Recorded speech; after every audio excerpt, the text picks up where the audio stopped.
Friends, मैं करीना चारण और कल तक ही हमारी क्लास में हमने देखा था नाभिक स्नेही प्रतिस्थापन अभिक्रियाओं के बारे में। नाभिक स्नेही प्रतिस्थापन अभिक्रिया हमारी पूरी हो चुकी है। हमने SN1 और SN2 दोनों को ढंग से पढ़ दिया है। आइए हम आज की क्लास शुरू करते हैं। आज की क्लास में हमें नाभिक स्नेही प्रतिस्थापन अभिक्रियाओं के उदाहरण देखने हैं, जो कि 11 हैं। हम जो सेम होगी उनको साथ में पढ़ेंगे। आइए शुरू करते हैं। सबसे पहले देखते हैं, अगर हम एल्किल हैलाइड की क्रिया KCN के साथ में करवाते हैं तो हमें उत्पाद के रूप में एल्किल साइनाइड मिलता है। दूसरी अभिक्रिया हमारी ये है कि अगर हम एल्किल हैलाइड की क्रिया AgCN के साथ में करवाते हैं तो हमें उत्पाद के रूप में एल्किल आइसोसाइनाइड मिलता है। देखिए ऐसा क्यों होता है। यहाँ पे हम हमारे क्रियाकारक देखते हैं, एक KCN है, एक AgCN है। सिर्फ K और Ag का ही तो फर्क है, फिर भी देखिए उत्पाद कितने बदल जाते हैं। यहाँ पे हमें एल्किल साइनाइड मिल रहा है, यहाँ पे एल्किल आइसोसाइनाइड मिल रहा है। ऐसा क्यों होता है। देखिए KCN जो है वो है एक आयनिक यौगिक। यहाँ पे दूसरी अभिक्रिया में हमारा क्रियाकारक है वो है AgCN। AgCN जो होता है वो होता है सहसंयोजी यौगिक। यहाँ पे हम दोनों क्रियाकारक में देखें तो Cn और Cn दोनों में सेम है, जो कि लिगेंड है। लिगेंड क्या होता है हम 9वें पार्ट में पढ़ेंगे। उपसहसंयोजक यौगिक हमारा पार्ट है, उसमें हम लिगेंड के बारे में ढंग से पढ़ेंगे। फिर भी यहाँ पे आ रहा है तो मैं बता दूं, लिगेंड वो इलेक्ट्रॉन धनी स्पीसीज होता है जो केंद्रीय धातु परमाणु के रिक्त कक्षक में अपना इलेक्ट्रॉन युग्म दान कर उपसहसंयोजक बंध द्वारा जुड़ता है। यहाँ पे जो Cn है वो एक उभयतंतुक लिगेंड है। अब उभयतंतुक लिगेंड क्या होता है, इसमें दोनों जो होते हैं लिगेंड, दो लिगेंड होते हैं। जैसे देखा जाए लिगेंड तो एक ही है, लेकिन इसमें दो तत्व होंगे, एक कार्बन है एक नाइट्रोजन है। ये दोनों ही इलेक्ट्रॉन दे सकते हैं, लेकिन एक बार में केंद्रीय धातु परमाणु के रिक्त कक्षक में केवल एक ही इलेक्ट्रॉन देगा। अगर कार्बन दे रहा है तो नाइट्रोजन ही देगा, नाइट्रोजन दे रहा है तो कार्बन ही देगा। ऐसे जो लिगेंड होते हैं उन्हें कहते हैं उभयतंतुक लिगेंड। और Cn जो है वो यहाँ पे एक उभयतंतुक लिगेंड है। KCN है, यहाँ पे कार्बन भी इलेक्ट्रॉन दे सकता है, नाइट्रोजन भी इलेक्ट्रॉन दे सकता है, लेकिन कार्बन देगा तो नाइट्रोजन ही देगा, नाइट्रोजन देगा तो कार्बन ही देगा। तो यहाँ पे अगर हम एल्किल हैलाइड की क्रिया KCN के साथ में करवाते हैं तो ऐसा क्या होता है कि यहाँ पे कार्बन ही इलेक्ट्रॉन देता है, नाइट्रोजन ही देता है। KCN एक आयनिक यौगिक है, और अगर हम R के साथ C का बंध बनाते हैं, परबल होता है, जल्दी बनता है। किसकी तुलना में, अगर हम R का N के साथ में बंध बनाए, इसकी तुलना में R का C के साथ बंध प्रबल होता है, जबकि R का N के साथ बंध इसकी तुलना में दुर्बल होता है। थोड़ा लेट भी बनेगा, ये जल्दी बनेगा। तो इसलिए यहाँ पे कार्बन जो होता है वो नाभिक स्नेही के रूप में कार्य करता है। और हम यहाँ पे नाभिक स्नेही के उदाहरण ही तो देख रहे हैं। और मुख्य रूप से आकर्मण जो होता है वो पहली अभिक्रिया में कार्बन के द्वारा किया जाता है, इसलिए हमें उत्पाद के रूप में एल्किल साइनाइड मिलता है। दूसरी अभिक्रिया देखते हैं, तो हम अगर एल्किल हैलाइड की क्रिया AgCN के साथ में करवाते हैं तो हमें उत्पाद के रूप में एल्किल आइसोसाइनाइड मिलता है। क्यों, AgCN जो है वो सहसंयोजी यौगिक है, यानी कि दोनों इलेक्ट्रॉन जो है वो बीच में है, ना Ag के पास है ना AgCN, ना कार्बन के पास है। अगर बंध टूटेगा, एक इलेक्ट्रॉन Ag के पास अपना चला जाएगा, कार्बन के पास अपना चला जाएगा, नाइट्रोजन के पास कुछ नहीं गया। लेकिन नाइट्रोजन के पास तो पहले से ही एक लोन पेयर है, इसका खुद का ही, तो ये नाभिक स्नेही के रूप में कार्य करता है यहाँ पे। और कार्बन से पहले, या फिर हम बोल सकते हैं मुख्य रूप से आक्रमण जो होता है वो यहाँ पे N के द्वारा किया जाता है, इलेक्ट्रॉन N दान करता है, इसलिए हमें उत्पाद के रूप में एल्किल आइसोसाइनाइड मिलता है। इसी की तरह हमारे पास दो अभिक्रिया और है यहाँ पे, जो भी इसी के बेसिक पर है और इसी तरह वो पूर्ण होती है। वो क्या है, देखिए अगर हम एल्किल हैलाइड की क्रिया KNO2 के साथ में करवाते हैं तो हमें उत्पाद के रूप में RONO मिलता है। ये क्या है, ये है एल्किल नाइट्राइट। इसी तरह एक और अभिक्रिया है जिसमें अगर हम एल्किल हैलाइड की क्रिया AgNO2 के साथ में करवाते हैं तो हमें उत्पाद के रूप में नाइट्राइट नहीं मिलेगा, हमें मिलेगा नाइट्रोएल्केन। ये है नाइट्रोएल्केन। ऐसा क्या होता है, देखिए बिल्कुल यही बात है। यहाँ पे जो होता है वो मुख्य रूप से आक्रमण ऑक्सीजन करता है। ऑक्सीजन केंद्रीय धातु परमाणु के रिक्त कक्षक में अपना इलेक्ट्रॉन युग्म दान करेगा। लेकिन अगर हम KNO2 को देखिए, N भी इलेक्ट्रॉन दे सकता है, ऑक्सीजन भी इलेक्ट्रॉन दे सकता है, लेकिन मुख्य रूप से यहाँ पे जो इलेक्ट्रॉन देने का कार्य किया जाता है, या फिर हम बोल सकते हैं आक्रमण जो किया जाता है पे तो तीसरी अभिक्रिया में ऑक्सीजन नाभिक स्नेह के रूप में कार्य करता है, इसीलिए हमें उत्पाद के रूप में एल्किल नाइट्राइट मिलता है। यहाँ पे देखें तो नाइट्रोजन भी दे सकता है, ऑक्सीजन भी दे सकता है, लेकिन मुख्य रूप से आक्रमण जो होता है वो एन के द्वारा किया जाता है। एन नाभिक स्नेह के रूप में कार्य करता है, इसीलिए हमें उत्पाद के रूप में नाइट्रो एल्केन मिलता है। इसके बाद में हम देखें, हम इसके बाद में बनाते हैं एल्कोहल। एल्कोहल बहुत ही सिंपल है। अगर हम एल्किल हैलाइड की क्रिया KOH के साथ में करवाएंगे तो हमें एल्कोहल मिलेगा। कैसे? देखिए, एल्किल हैलाइड है, क्रिया मैं करवाऊंगी KOH के साथ। देखिए KOH हमें ध्यान रखना है, KOH होते ही हम एल्कोहल नहीं बना सकते हैं। KOH होगा जलीय। अगर हमें जलीय KOH मिलता है तभी हमें उत्पाद के रूप में एल्कोहल मिलेगा। इसके बाद में इस नाभिक स्नेह प्रतिस्थापन अभिक्रियाओं के उदाहरण के बाद में हम देखेंगे विलोपन अभिक्रिया।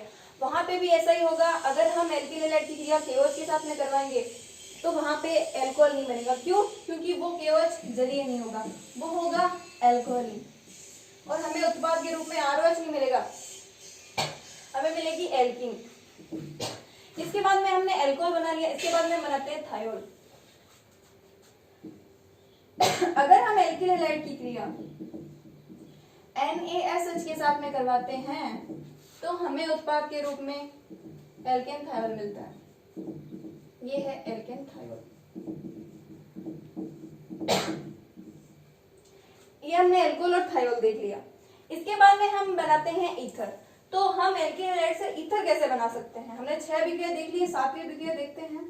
अगर हम एल्किल हैलाइड की क्रिया Ag2O के साथ में करवाते हैं तो हमें उत्पाद के रूप में ईथर मिलता है। ईथर क्या होता है? ईथर होता है ROR। हमें एल्केन 2 चाहिए तो हम एल्किल हैलाइड के 2 अणु लेते हैं, तो हमें उत्पाद के रूप में मिलेगा ईथर। और जो सह उत्पाद मिलेगा वो मिलेगा 2AgX। इसी की तरह हम बना सकते हैं थायो ईथर। थायो मतलब S। देखिए थायो ईथर कैसे बनाएंगे? ये ले लिया, फिर से एल्किल हैलाइड 2 अणु लेते हैं, क्योंकि ईथर तो वैसे ही ROR ही होता है, तो थायो ईथर हो जाएगा RSR। इसकी क्रिया हम करवा देंगे Na2S के साथ, तो हमें उत्पाद के रूप में मिलेगा थायो ईथर, यानी कि RSR। और सह उत्पाद जो बनेगा वो बनेगा 2NaX।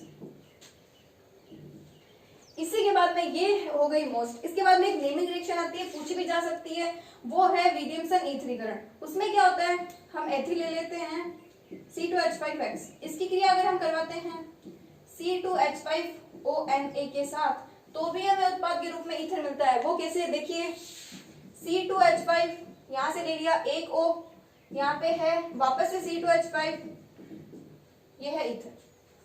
ईथर बन गया। इसका नाम है विलियमसन ईथरीकरण, और हमें जो सह उत्पाद मिलता है वो मिलता है NaX। इस तरह हम ईथर बना सकते हैं।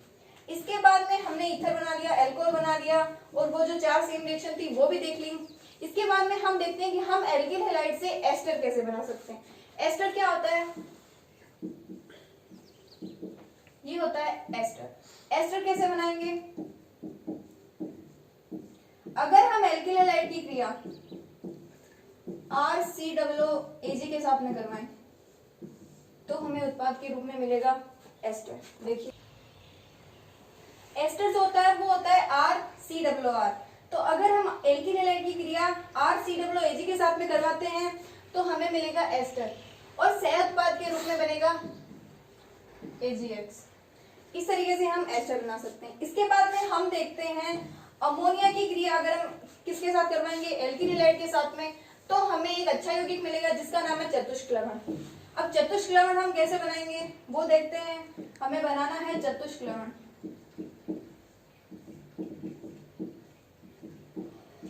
तो बड़ी रिएक्शन है, साथ में देखते हैं। देखिए, पहला पॉइंट है, हम एक काम करते हैं, हम C2H5 से शुरू करते हैं।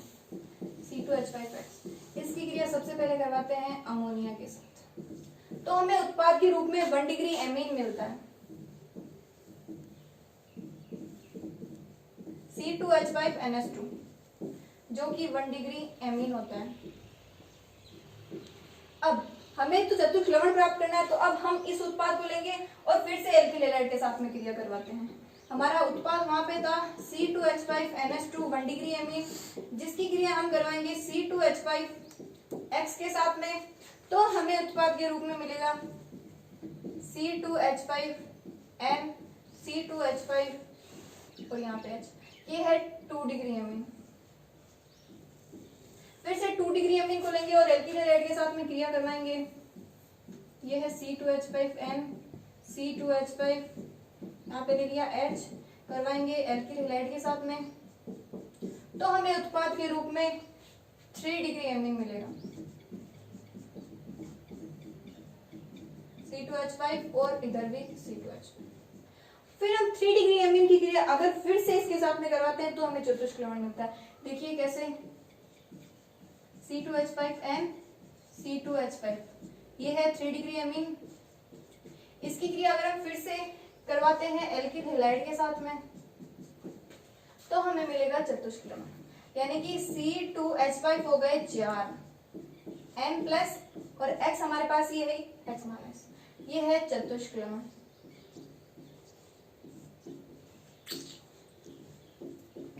जिसका नाम, दूसरा नाम होता है टेट्राएथिल अमोनियम क्लोराइड। इसके बाद में एक लास्ट रिएक्शन बची है, अच्छी है, नेमिंग रिएक्शन है, पूछी भी जा सकती है, फ्रीडेल क्राफ्ट अभिक्रिया। उसमें क्या होता है, उसमें हम एल्किल हैलाइड की क्रिया करवाएंगे बेंजीन के साथ। उसमें जो हमारा उत्प्रेरक होता है वो भी मोस्ट होता है, हम उत्प्रेरक के रूप में लेंगे निर्जल AlCl3। आइए शुरू देखते हैं क्या है फ्रीडेल क्राफ्ट अभिक्रिया।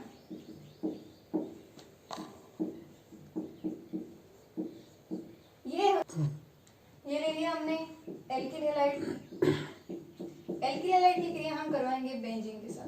बेंजीन की संरचना मैंने आपको शुरुआत में ही बताई थी कि यहाँ पे अगर कुछ भी नहीं जुड़ा हुआ तो HH होगा, तो यहाँ पे हमारा H जुड़ा हुआ है,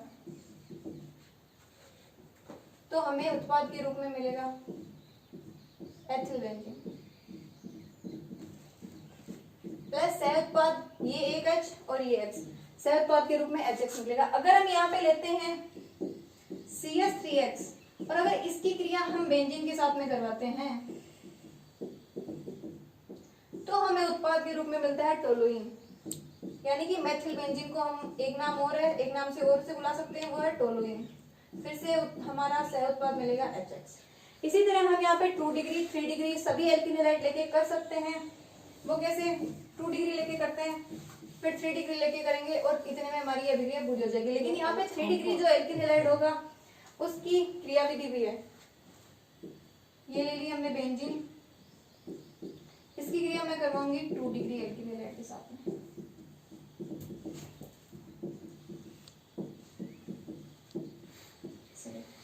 तो हमें उत्पाद के रूप में मिल जाएगा ये, वैसे ही यहाँ पे बेंजीन से ये जुड़ जाएगा।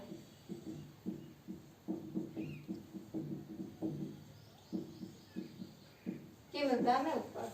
अब देखते हैं 3 डिग्री एल्किल हैलाइड।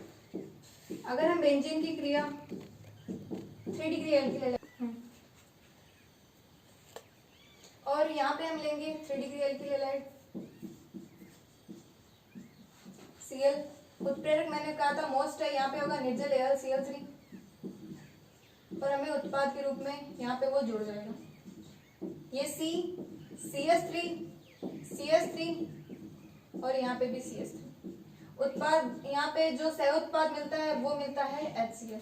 अब देखिए यहाँ पे कैसे जुड़ी है, यहाँ पे ये भी तो एक मेन बात है, वो इसकी हमारे पास क्रियाविधि है। अब देखिए वो क्रियाविधि में क्या होता है, सबसे पहले हमने क्या किया, हम लेते हैं 3 डिग्री एल्किल हैलाइड, ये है 3 डिग्री एल्किल हैलाइड। मैंने बताया फ्रीडेल क्राफ्ट अभिक्रिया का जो उत्प्रेरक होता है वो होता है निर्जल AlCl3। इसकी क्रिया हम करवाएंगे AlCl3 के साथ, तो हमें मिलेगा, ये स्टेप फर्स्ट है, तो हमें मिलता है CS3, हमारे पास 3 है, एक C है, ये चला जाएगा तो यहाँ पे लगेगा प्लस और बनेगा AlCl4। फिर क्या होता है, मैंने बताया इसकी क्रिया हम बेंजीन के साथ करवाते हैं, ये ली बेंजीन, इसकी क्रिया हम करवाएंगे बेंजीन के साथ, CS3 C प्लस, इसकी क्रिया करवाएंगे। तो ये बेंजीन के साथ में कैसे जुड़ेगा, देखिए एक हाइड्रोजन यहाँ पे पहले से ही है हमारे पास, फिर ये कैसे जुड़ता है, एक हाइड्रोजन यहाँ पे जुड़ा हुआ है, इसको और जोड़ना है, तो ये एक तरफ और जुड़ जाएगा। यहाँ पे CH3 3 है, C यहाँ पे हो गया। ये बंद जो यहाँ पे बेंजीन पहले यहाँ पे कैसी थी, देखिए इसका मतलब यहाँ पे ऐसे बंद है, ये बंद जो है इसके साथ में इसने बना लिया, यहाँ पे बंद है नहीं, कमी हो गई, यहाँ पे लिखेंगे प्लस, लेकिन ये दोनों बंद तो है ना यहीं पे एज इट इज, फिर यहाँ से ये बन जाएगा यहाँ पे। इसके बाद क्या होगा, फिर से बेंजीन बनाएंगे, ये अनुनाद है, अनुनाद किसमें, एरिनियम आयन में। एरिनियम आयन क्या होता है, अगर किसी एरोमेटिक वलय पर अगर कोई धनावेश आता है तो उसे हम बोलते हैं एरिनियम आयन। ये एरिनियम आयन में अनुनाद है, पूछा जा सकता है। ये बंद हमारा यहाँ पे गया, यहाँ पे हो गया, यहाँ पे बंद है, यहाँ पे आएगा प्लस, और ऊपर हमारा H और CH3 3C पहले से ही जुड़ा हुआ है। अब क्या होगा, अब ये बंद आएगा यहाँ पे, ये बंद आ गया यहाँ पे, फिर क्या बनेगा, ये बंद तो यहाँ कहीं पे, ये बंद आया यहाँ पे चला गया, यहाँ से बंद हट गया, कमी हो गई, प्लस आ गया, और ये यहाँ पे पहले से हमारे जुड़े हुए हैं CH3 3C और यहाँ पे H। इसका मतलब क्या हुआ, ये जो प्लस है इस पूरी बेंजीन में घूम रहा है, तो इसको हम कैसे लिख सकते हैं, देखिए यहाँ नीचे ऊपर लिख देती हूँ, उस अनुनाद से जो हमें मेन संरचना मिलती है वो ये है। इस तरीके से हमारी बेंजीन है, इसमें ये जो प्लस है ये घूम रहा है, और यहाँ पे वैसे भी हमारे ये दोनों जुड़े हुए हैं CH3 3C और एक H। अब क्या होगा, अब हम इसकी क्रिया करवाएंगे AlCl4 के साथ, तो हमें उत्पाद के रूप में देखिए ये C है, ये तो सीधा इसके साथ में जुड़ जाएगा बेंजीन के साथ में, ये C और ये CH3 इधर भी CH3, सह उत्पाद मिलेगा, एक तो मिलेगा AlCl3 और एक H जो है वो यहाँ पे एक Cl और है हमारे पास, तो हमें मिलेगा HCl। इसी तरह हमारी फ्रीडेल-क्राफ्ट अभिक्रिया पूरी हो जाती है। उत्प्रेरक हमें पता है निर्जल AlCl3। आगे हमें पढ़ना है विलोपन अभिक्रिया, जो कि हम कल पढ़ेंगे। धन्यवाद।